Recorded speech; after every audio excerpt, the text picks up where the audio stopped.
In the summer of 1683, Europe stood closer to disaster than it had in generations. Not in decades, in generations.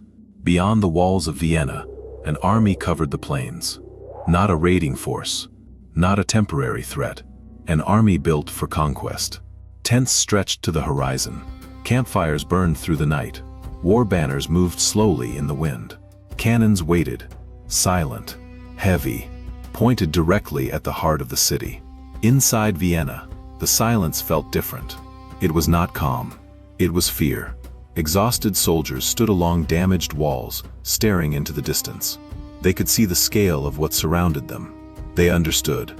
If Vienna fell, the road into Central Europe would open. Southern Germany would stand exposed. The Danube corridor would lie vulnerable.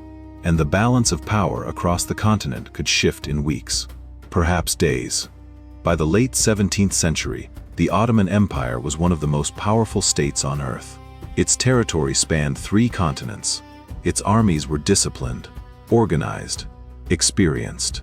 For more than 200 years, it had expanded westward, step by step, campaign after campaign.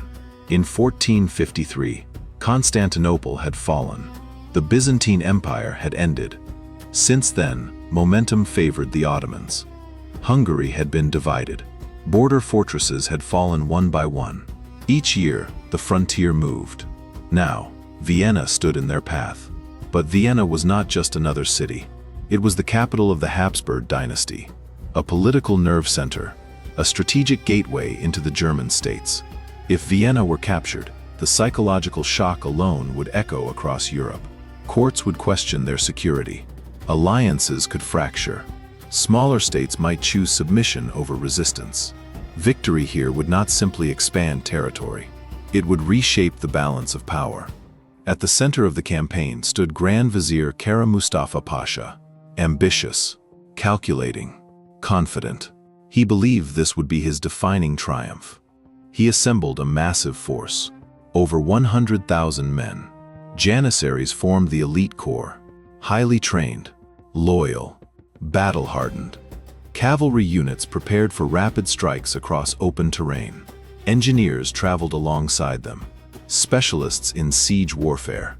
Heavy artillery rolled forward slowly, massive guns designed to break walls that had stood for centuries. In the spring of 1683, the march began. Through Hungary, through fortified towns.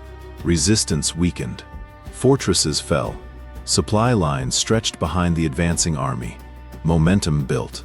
By July, Vienna was surrounded. From the towers of the city, defenders looked out over a sea of tents and banners that seemed endless. The encirclement was complete. There would be no easy escape. The siege had begun. Cannons opened fire. Day after day. Stone cracked. Dust filled the sky. The walls trembled. Again and again. Even at night, the sound did not truly stop. Sleep became rare. Hope became fragile. But the Ottomans were not relying on brute force alone. They were patient, disciplined, methodical. Every move calculated. And the greatest danger would not come from above the walls. It would come from beneath them. The Ottoman engineers moved in silence, beneath the earth. While cannons thundered above, they dug, carefully, patiently. Tunnels carved through soil and stone. Wooden supports creaked in the darkness. Torchlight flickered against damp walls. Barrels of gunpowder were lowered into chambers beneath Vienna's defenses. The city did not see it coming. Then, the first explosion. The ground shook violently. Stone collapsed. A section of wall vanished in smoke and dust. For a moment, silence. Then shouting. Ottoman assault teams rushed toward the breach. Smoke filled the air. Gunfire erupted. Steel clashed against steel. Hand-to-hand combat unfolded in shattered corridors of stone. This was no longer distant artillery. This was survival. Each explosion widened the damage. Each breach forced the defenders to retreat a little farther. Inside the city, food grew scarce. Rations were reduced. Civilians lined up for what little remained. Disease began to spread through cramped quarters. Exhaustion settled over the defenders. Day after day, Night after night, there was no true rest. Every tremor beneath their feet carried a message. Another tunnel, another charge, another section ready to fall. Count Ernst Rüdiger von Starhemberg understood the reality. The walls could not endure forever. He ordered countermines. Defenders dug downward, searching for enemy tunnels in the dark. Sometimes they found them. Sometimes they met underground. Men fighting in cramped tunnels with pistols and blades, breathing smoke, waiting for collapse. Above ground, the bombardment never stopped. Massive artillery continued to hammer weakened sections of wall. Dust turned the sky gray. The city that had once been confident now felt fragile. Kara Mustafa remained patient. He believed time favored him. He did not rush a final assault.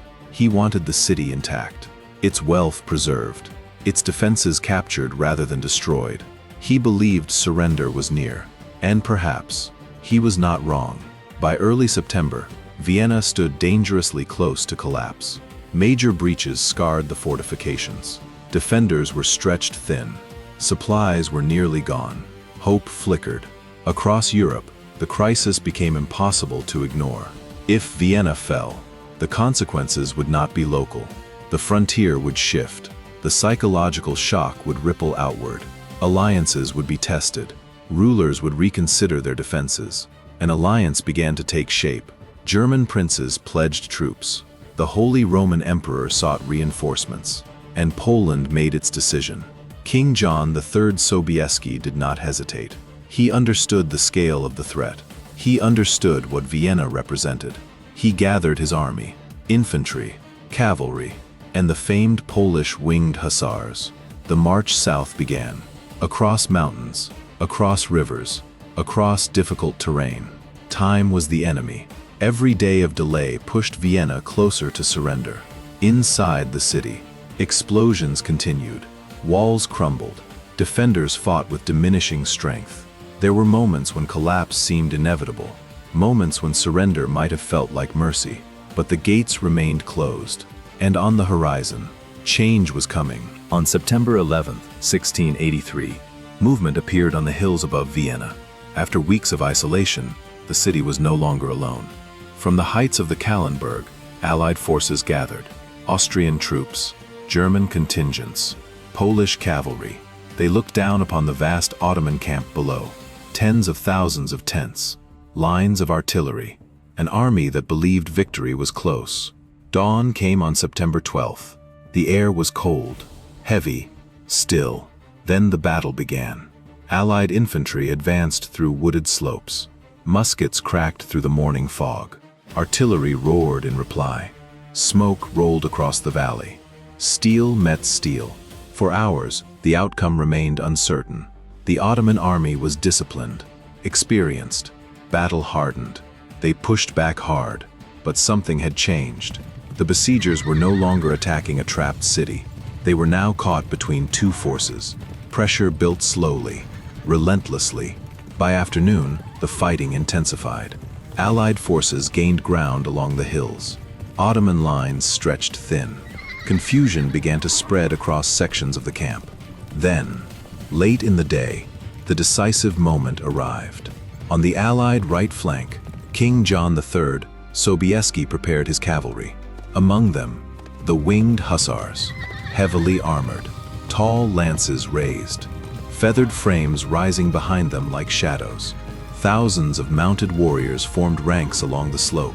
They waited for a signal, for the right moment. Then it came. The charge began. Not a small strike, not a limited assault. One of the largest cavalry charges in recorded history. An avalanche of horse and steel surged downhill. The ground shook beneath the thunder of hooves. Lances lowered. Armor flashed in the fading light. The impact was devastating. Ottoman formations, already strained by hours of fighting, began to fracture. Attempts to regroup faltered. Lines broke. Panic spread through sections of the camp. What had begun as a confident siege now became a desperate retreat. By evening, the Ottoman army was withdrawing. Tents were abandoned. Cannons left behind. The encirclement was broken. Inside Vienna, exhausted defenders watched in disbelief. After nearly 2 months, they had survived. The siege was over. The victory at Vienna marked more than the end of a battle. It marked a turning point. The westward expansion that had advanced steadily for generations had been halted. Momentum shifted. In the years that followed, Ottoman forces would gradually retreat from Central Europe. But history does not turn on inevitability. It turns on narrow margins, on delayed assaults, on forced marches completed just in time, on a single charge, at the right moment. In 1683, Vienna was hours from collapse.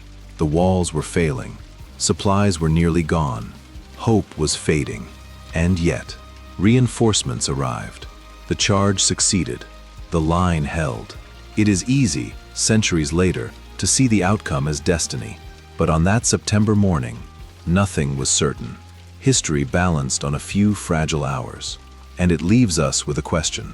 If those reinforcements had arrived 1 day later, if that final charge had failed, how different would Europe, and perhaps the world, look today?